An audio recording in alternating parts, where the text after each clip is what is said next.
Chapter 4, Dobby Returns. Their next class was with Professor McGonagall. They finished lunch and walked to her classroom.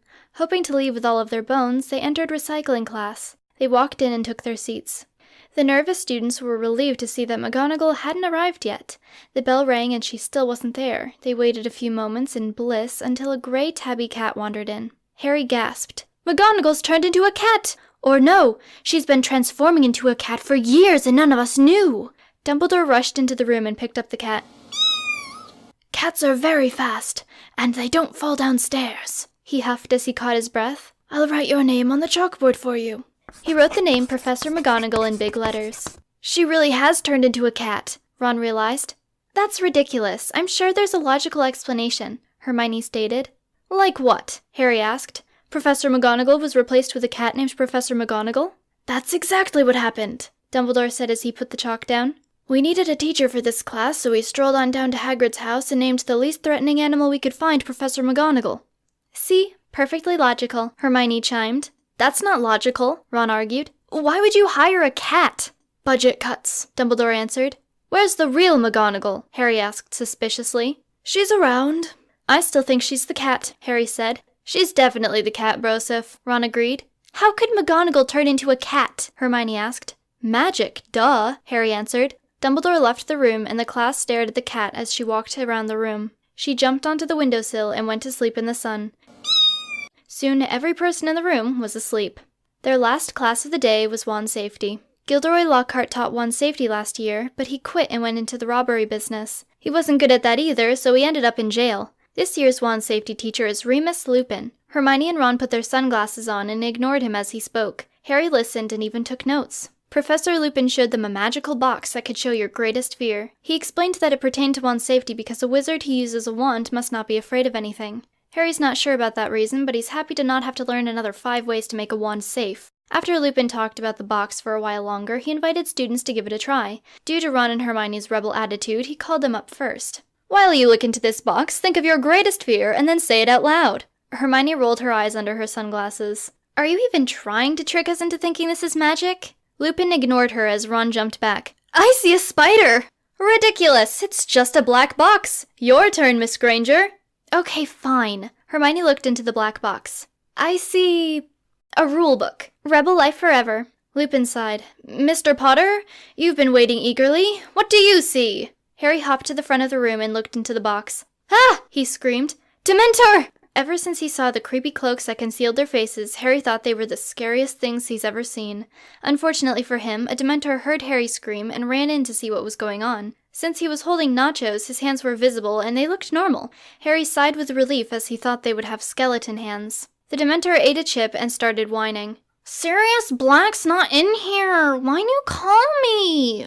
"Sorry," Lupin apologized. The Dementor stole a chair from a student. "I'm just gonna chill here in your classroom for a while." Professor Lupin stopped being friendly.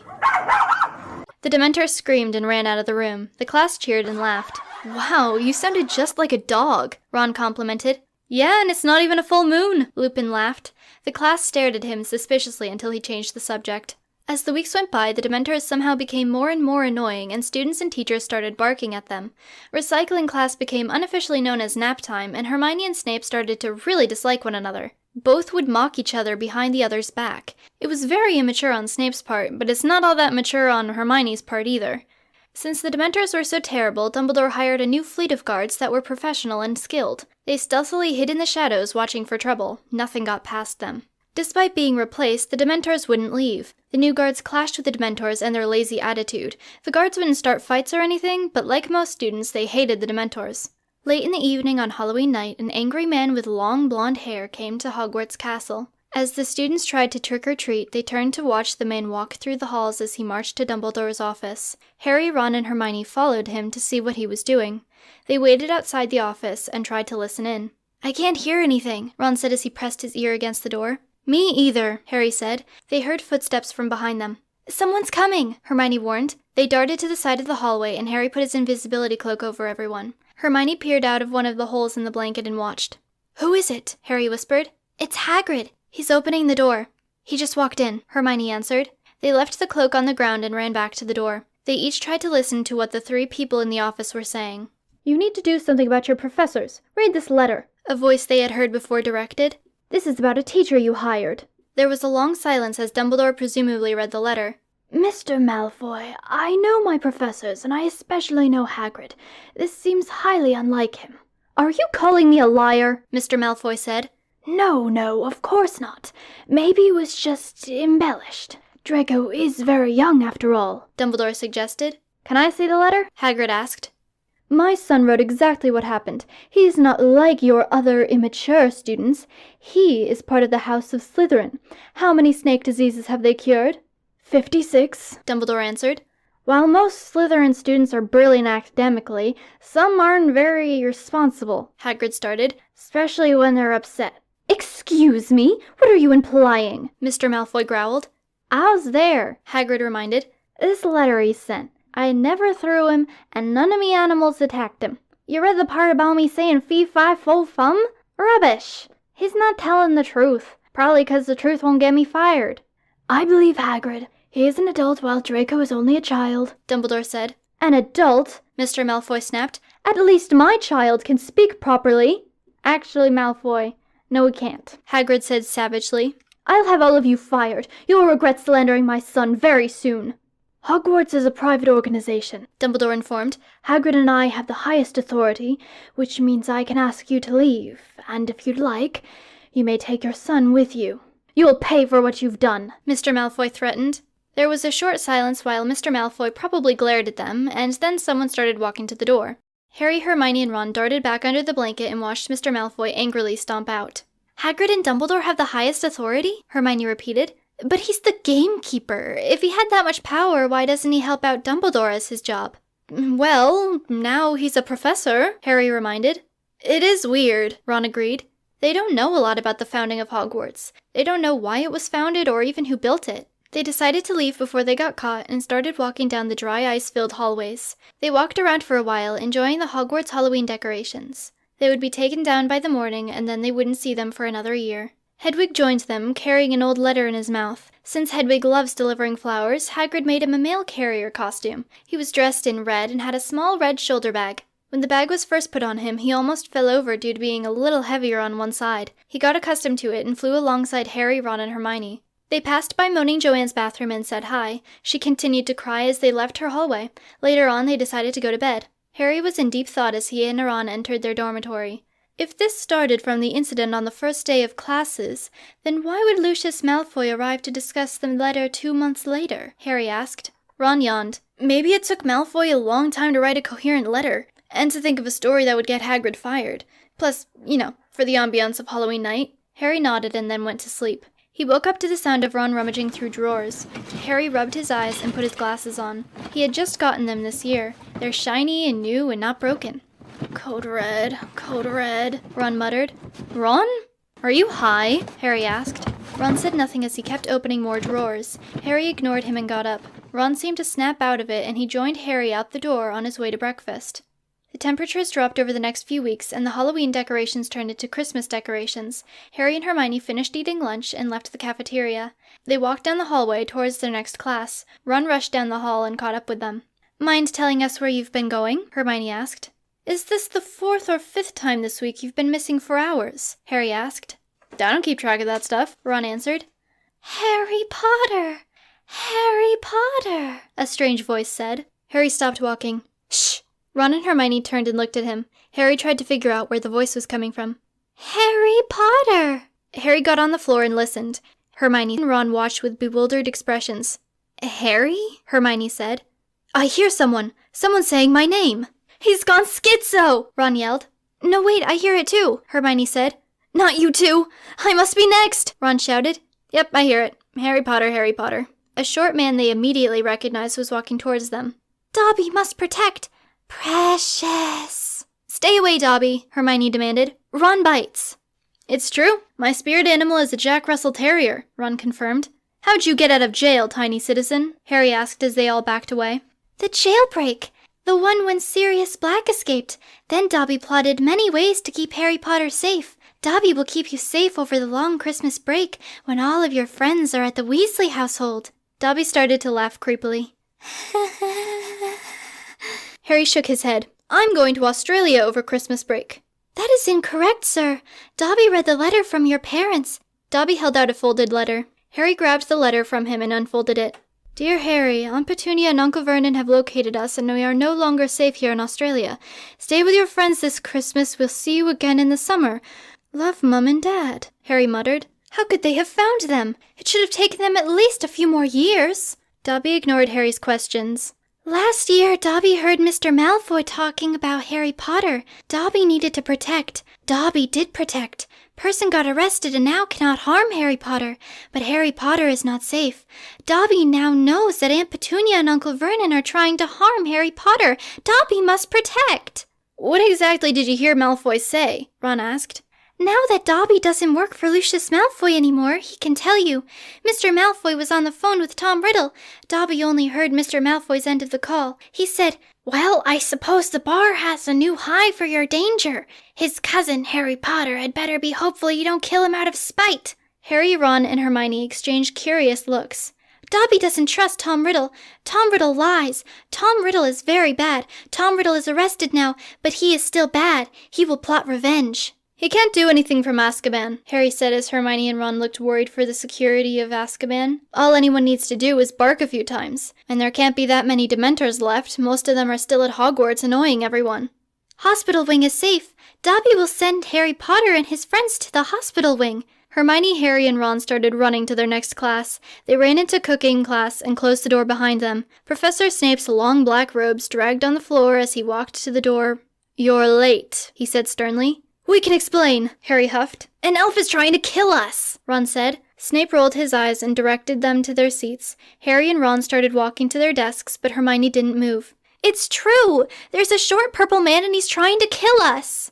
"Sit down, Miss Granger," Snape instructed. "Always such a disruption." Hermione glared at Snape as she walked to her seat. Perfectly calm and collected, Snape began his lesson. "We will be making microwave birthday cake. Birthdays are joyous events that are usually celebrated with parties, presents, and cake. Any idiot could throw a party and buy a gift, but not everyone can bake a cake. Everyone, open your microwave lifestyle textbooks to page 147 and gather the necessary ingredients." Students began flipping the pages while Hermione looked in a real cookbook for what she'd be making. As soon as the rustle of textbook pages calmed down, students stood up and moved in a large group to collect the first ingredient. They would stay in the large group and move around the room, getting each item. Not wanting to be part of the mass of students, Harry, Hermione, and Ron gathered their ingredients in the opposite order.